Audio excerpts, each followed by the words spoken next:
Hello everyone, back again with Tale Recaps.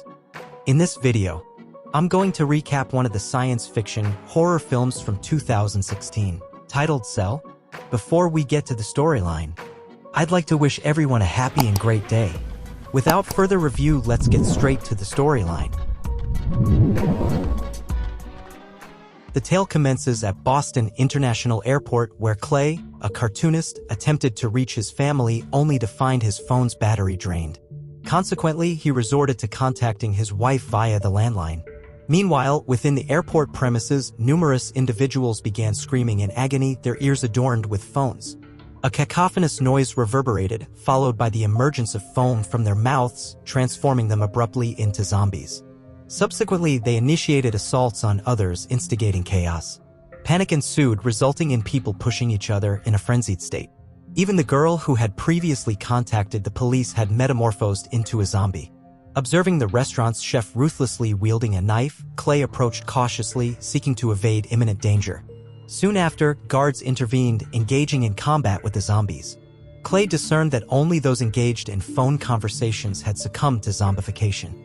Hence, he intervened, preventing the guards from answering any incoming calls. Meanwhile, outside, a collision between two aircraft resulted in a deafening explosion, breaching the building's integrity. Thankfully, Clay managed to seek refuge in the basement, albeit encountering a sudden assault by two zombies. Just as he faced peril, individuals emerged from a train, rescuing Clay and escorting him on board. Following this, Clay cautioned against using phones. The train conductor, Tom, informed them of the cessation of train services, necessitating a journey through the tunnel. However, given the prevailing fear, only Tom, Clay, and Mike braved the venture through the tunnel. After a brief period, they spotted illumination where a group of individuals stood. However, before they could approach, a zombie lunged at them, fatally injuring Mike. Alerted by the commotion, more zombies outside began converging on them, prompting Tom and Clay to sprint up the stairs. One zombie pursued them vigorously, but they managed to ascend and swiftly shut the door behind them. They eventually reached Clay's residence, finding the door breached and neighbors' bodies strewn in a corner. Upon Tom's arrival, he observed peculiar and eerie sketches adorning the walls.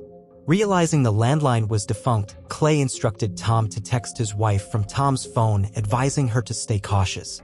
However, the responses they received were nonsensical. Tom then proposed refrigerating the phone to conserve its battery. Later that evening, as they relaxed, a sudden knock interrupted them. Clay cautiously opened the door to find his neighbor Alice clutching a blood-stained knife, though she exhibited no signs of being a zombie. Clay ushered her inside, where Alice, visibly frightened, disclosed that her mother had succumbed to zombification, forcing her to dispatch her. Clay advised her to shower and offered clean clothes belonging to his wife. Subsequently, Clay resolved to venture outside in search of his family, reasoning that since he conversed with his wife normally during the onset of the attacks, she might still be uninfected. Tom and Alice agreed to accompany him, but first, they agreed to rest for a while. The following day, they observed hordes of zombies prowling the streets, prompting them to arm themselves and leave the safety of the house.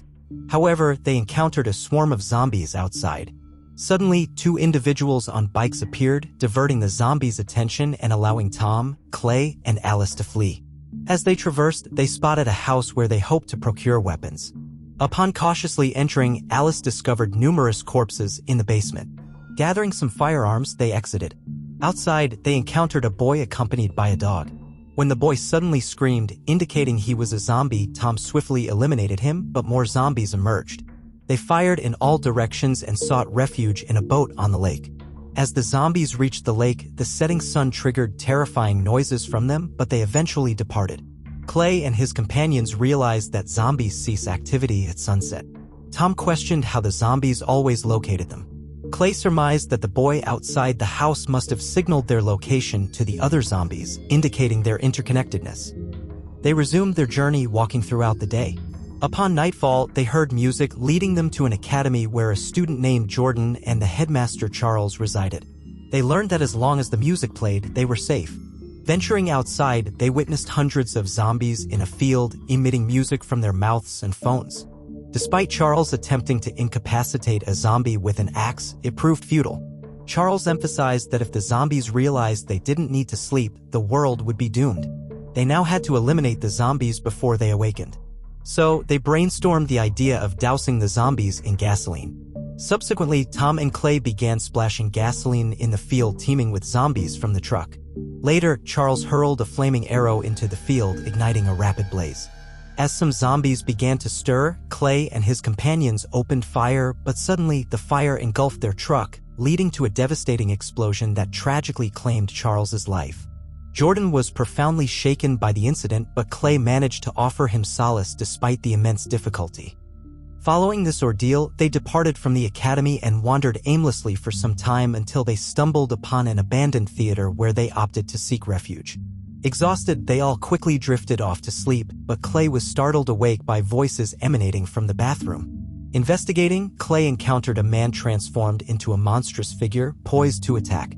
However, Clay abruptly woke up, realizing it was merely a dream. Strangely, when he discussed the dream with his companions, they revealed they had dreamt of the same individual, perplexing them as the monster was a villain from Clay's comic. After spending the night, they emerged to find a heap of burnt and discarded phones. Upon hearing Tom and Alice's phones ring, they too disposed of their phones in the pile. After walking for several hours, they stumbled upon a bar with a sign that read "Cashwhack, no FO," indicating phones were prohibited inside, a moot point since they no longer possessed phones anyway. Upon entering, they encountered numerous individuals who had narrowly escaped zombification. Their collective plan now was to journey to a place called Cashwhack Town, devoid of any phone signal. Later, Tom inquired of Clay about the conclusion of his comic, but Clay was unable to provide an answer as he had yet to finish the comic. Subsequently, while everyone was asleep, Sally suddenly detected strange noises. Upon investigating, she realized the door was shut, prompting her to press her ear against it to discern the source of the noise. Clay, too, awakened and approached Sally, only to be attacked by some individuals who had inexplicably turned into zombies.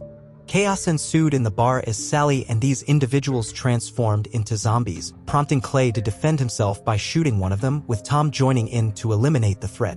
In this chaos, Sally began turning a man into a zombie by screaming in his ear, revealing that even close proximity to a zombie's scream could result in transformation.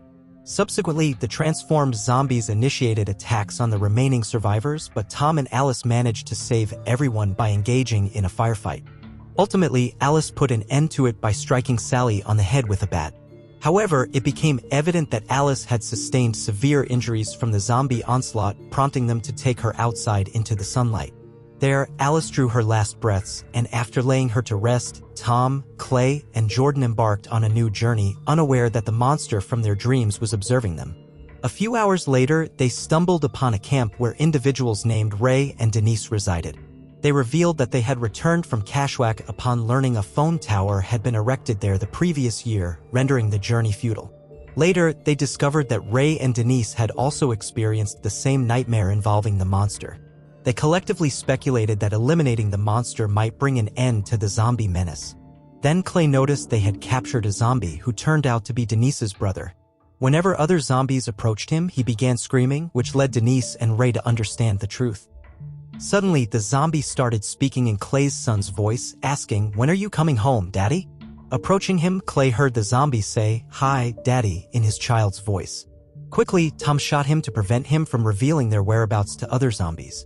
They fled in Ray's ice cream truck, but hours later, Ray abruptly stopped and headed toward the forest. Clay followed, and Ray explained that he saw the monster from his dream everywhere and couldn't endure it any longer.